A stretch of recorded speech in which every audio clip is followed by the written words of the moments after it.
The Ship of Theseus, a venerable thought experiment dating back to antiquity, serves as a compelling lens through which to examine the elusive nature of identity.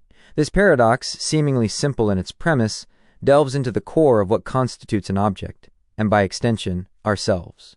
Imagine a ship, celebrated for its role in the legendary voyages of Theseus. Over time, the wear and tear of the sea necessitate the replacement of each of its wooden planks. Eventually, not a single original component remains. The question that arises, and one that has perplexed philosophers for centuries, is whether this reconstructed vessel remains the same ship that once carried Theseus. The intuitive response might be to affirm its continued identity. After all, the ship retains its form, its function, and its historical significance. It is still referred to as the Ship of Theseus, suggesting a continuity of being. This perspective emphasizes the importance of form and purpose in defining an object.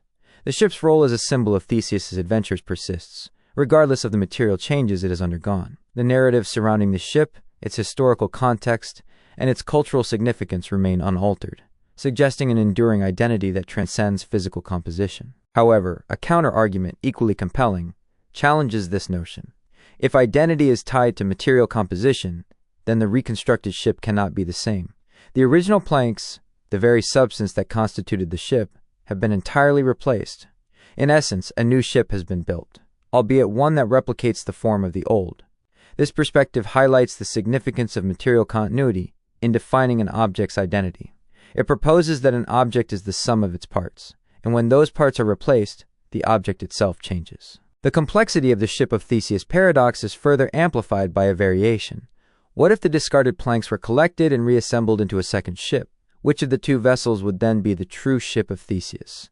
This variation forces us to confront the inherent ambiguity of identity. If the original materials are reassembled, does that constitute the original ship, or does the ship that maintained its form and function throughout the replacements hold the title? The Ship of Theseus does not offer a definitive answer. Instead, it serves as a powerful tool for exploring the multifaceted nature of identity. It highlights the tension between material composition and conceptual continuity, between the physical substance of an object and its abstract essence.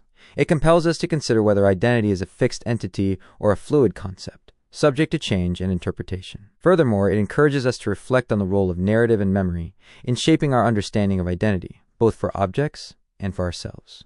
In a world where change is constant, the Ship of Theseus reminds us that the question of what makes something or someone what they are remains a profound and enduring philosophical puzzle.